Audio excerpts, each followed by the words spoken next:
Oh putain, c'est pas possible d'être aussi belle.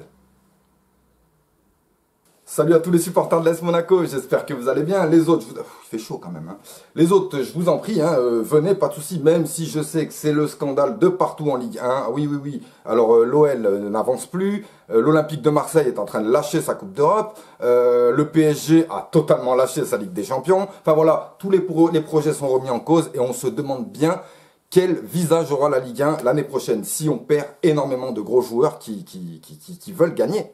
Le football français va très très mal. J'en ai parlé hier, je suis passé sur la Radio Libre Foot de la chaîne de Thomas. Donc j'ai pu expliquer qu'un peu tous les gros clubs de Ligue 1 remettaient en question leur projet. Il y a beaucoup de choses qui rentrent en compte là-dedans. Il y a la VAR, il y a les arbitrages, il y a les médias, il y a beaucoup de choses. Mais j'ai l'impression vraiment que le football français est en train de souffrir parce qu'on n'a ni les joueurs, ni les entraîneurs pour faire passer des caps à ces équipes. Oui, je parle un peu de tout le monde parce que hier je suis passé sur la Radio Libre Foot la Radio Libre Foot de Thomas et donc on a pu discuter, c'était sujet libre, donc on a pu discuter de tout et moi j'ai donné mon avis sur la Ligue 1 en général et je trouve qu'elle va très très mal et qu'il faut vraiment changer les choses. Et comme je lui ai dit, nous on s'en fout, on a un entraîneur qui a la culture de la gagne, pas comme certains. Donc revenons sur ce Guingamp-Monaco. Donc Guingamp-Monaco, on avait fait un match très moyen contre Caen, enfin très moyen dans le résultat, parce que dans le match, on avait été là, on avait essayé par tous les moyens, mais on a bien vu que le gardien a fait le match de sa vie, Brice Samba, et d'autant qu'on a manqué de réussite totale, c'est-à-dire que les poteaux, les barres, même quand c'était sûr, bon, peut-être pas au point de Choupo-Moting, mais si c'était, on n'y arrivait pas, à marquer, ce qui fait qu'on a perdu 1-0 en se prenant un but bête en première mi-temps. Et oui, donc il y en a beaucoup qui ont gueulé par rapport à ça. Je sais, oui, Monaco, on va faire comment, c'est ça. Il y en a qui m'ont sorti, comment on va faire pour atteindre la 10e place? Garçon, on est en train d'essayer de se maintenir. Moi, je le savais très bien qu'on essaie de se maintenir. J'oublie pas ce qui s'est passé il y a 6 mois. Mais voilà, il y en a qui veulent ils rêvent déjà de Ligue des Champions parce que Fabregas, Gelson Martins et compagnie sont arrivés. Non les gars, on se calme. Il faut savoir que déjà, les joueurs qu'on a ramenés, que ce soit Fabregas, Gelson Martins, Adrien Silva, c'est pas des joueurs habitués à jouer le maintien. Ça, il faut le prendre en compte. Donc déjà, quand tu le mets dans un match assez difficile contre Caen ou contre Guingamp pour le maintien, eh ben des fois, il a du mal, il sait pas trop. Par contre, quand tu le mets Lille ou Lyon, c'est autre chose. C'est pour ça que j'espère qu'on va augmenter notre niveau de jeu contre les grosses équipes qui nous restent à affronter parce qu'il nous reste que des gros matchs. Donc ce match à Guingamp, il commence comme le match à Caen, c'est-à-dire plus ou moins bien, mais on se fait très vite surprendre par un but de la tête sur corner. Franchement, voilà, on sait qu'à chaque fois qu'on se prend un but, on doit tout recommencer. Du moins, on est là pour gagner, mais si on se prend un but, il faut en marquer 2 derrière. Et on a commencé à avoir un petit peu peur dès l'entame du match. Mais en première mi-temps, on a vu qu'on a essayé certaines choses. Ça n'a pas fonctionné, donc là on s'est vraiment dit on repart sur un match comme Caen. C'est-à-dire qu'on va tout essayer, on va tout pouvoir faire et ça rentrera pas. Et qu'est-ce qui s'est passé d'après toi? En deuxième mi-temps, on revient encore avec les mêmes intentions de vouloir gagner.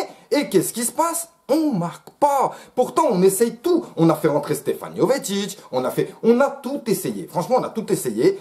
Avec quelques erreurs, hein. Il y a des joueurs qui sont à montrer du doigt, oui effectivement, comme Sidibé ou certains. Par contre, gros big up à Ballo-Touré, Fabregas et Adrien Silva. Adrien Silva, même s'il a perdu beaucoup de ballons, il a quand même montré qu'il était là, au milieu de terrain, et ça fait plaisir. Mais c'était pas assez suffisant. Je pense qu'on avait encore besoin d'un déclic, parce que je vous rappelle qu'on était arrivé avec un excès de confiance contre Angers. Et on l'a payé, ce qui fait qu'ensuite, on est sur une défaite contre Caen, un concurrent direct pour le maintien. Et on prend qu'un seul point à Guingamp, un concurrent direct pour le maintien. Il nous reste Saint-Etienne, il nous reste Reims, il nous reste le PSG, il nous reste pas mal de gros clubs. Et comme je vous ai dit, ces joueurs ne sont peut-être pas faits pour le maintien. Par contre, voilà, on a bien vu, hein. Ah, les Lillois, vous êtes 3e, venez ici. Ah, les Lyonnais, venez aussi. Voilà. Et j'espère qu'on va un peu tout le monde. Parce que là, il reste 5 matchs. Et je vous rappelle que le maintien n'est pas encore assuré. Donc, pour ceux qui veulent la 10e place, calme-toi. Calme-toi. Tout ce que je veux, c'est la 16e place. C'est tout. Le reste, je m'en fous. C'est l'année prochaine qu'on va pouvoir discuter de certaines choses. Là, pour le moment, on doit se maintenir parce qu'on ne peut même pas encore faire... Bon, on est en train de se renseigner sur certains joueurs pour le mercato, mais on va devoir lâcher toutes ces pistes si on part en Ligue 2, les gars. Et oui, et je vous rappelle que nous, à Monaco, on a connu la Ligue 2. Ferme ta gueule, on a quand même 8 titres de Ligue 1, c'est pas un souci. On est monté, on est descendu, on est remonté, on a repris un titre.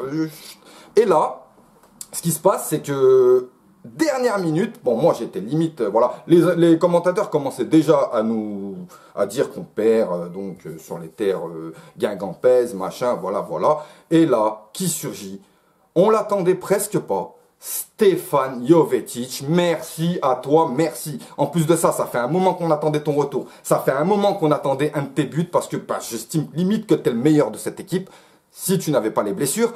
Mais voilà, tu nous as délivré, ce qui fait qu'on a gueulé comme si c'était une victoire. Et c'est pas normal parce que oui, c'est une victoire de pouvoir arracher le nul alors qu'on aurait dû leur en mettre 3 sous certaines conditions. Mais voilà. Ça me dégoûte un petit peu, on prend qu'un seul point, il nous reste 5 gros matchs, et ces 5 gros matchs qu'il va falloir prendre vraiment avec, voilà quoi, comme je vous ai dit, ce sera plus des petites équipes, ce sera des grosses équipes, et tout ce que je veux, c'est que Ballo-Touré, Fabregas, Gelson Martins, Ronny Lopez, Falcao, tout le monde se mette au niveau de ces grosses équipes pour aller chercher la victoire, parce qu'on en a vraiment besoin, et pour le moment, je veux rien entendre concernant le mercato, je veux qu'on se maintienne. Voilà les amis, désolé pour le retard encore une fois du débrief, mais voilà, hier, je devais le faire hier soir, mais je suis passé sur l'émission La chaîne de Thomas, donc voilà, j'ai pas pu, je vous le fais ce matin, tranquillement, détends-toi, et de toute façon, c'est bientôt les vacances, donc on va pouvoir rigoler. Allez, je vous dis à très bientôt.